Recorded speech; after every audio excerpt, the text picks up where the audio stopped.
কোনো কিছু কাজ করার সময় কেউ হয়তো ডাকলো বা কোনো কিছু করার সময় কেউ হয়তো তোমাকে ইনফর্ম করলো, এই ধরনের বাংলা বাক্য। অর্থাৎ আমি বলতে পারি খাওয়ার সময় সে আমাকে ডেকেছিল, যাওয়ার সময় সে আমাকে ফোন করেছিল, নাচার সময় সে আমাকে খাওয়ার জন্য ডেকেছিল।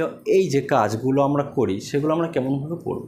দেখো বোর্ডের মধ্যে একটা বাক্য লিখে, সেন্টেন্সের স্ট্রাকচার লিখেছি আমি, যে অ্যাট দ্য টাইম অফ, যেমন আমি বলতে পারি খাওয়ার সময়, তো আমি কী বলবো, অ্যাট দ্য টাইম অফ খাওয়া, ইট বেস ফ্রম তার সঙ্গে আইএনজি, ইটিং, সে আমাকে ডেকেছিল, সাবজেক্ট কি হি, V2 V3 করতে পারি, কল্ড করতে পারি, তারপর আমাকে ইংরেজি মি, তাহলে কী হলো, at the time of eating he called me, খাওয়ার সময়তে সে আমাকে ডেকেছিল।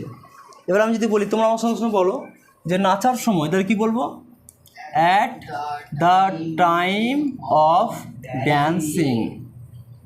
ব্যাস, সে আমাকে ডেকেছিল, তো বলেছি আমি একবার, তাহলে আমি বলতে পারি রাম আমাকে ফোন করেছিল, তাহলে রাম, এখানে ফোন করতে পারো বা কলডও করতে পারো, কল্ড মি, একই কথা।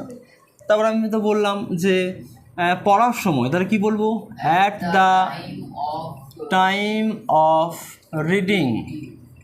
আমার মা, মাই মাদার,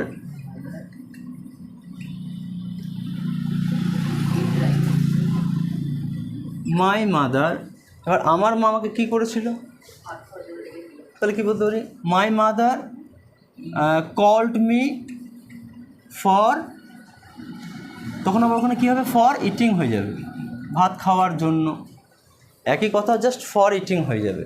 কেমন, কারণ কোনো কিছুর জন্যে বুঝলে ফর ইটিংটা হয়ে যায়। তারপর আরটা বলি তোমাকে, যে at the time of walking, হাঁটার সময়,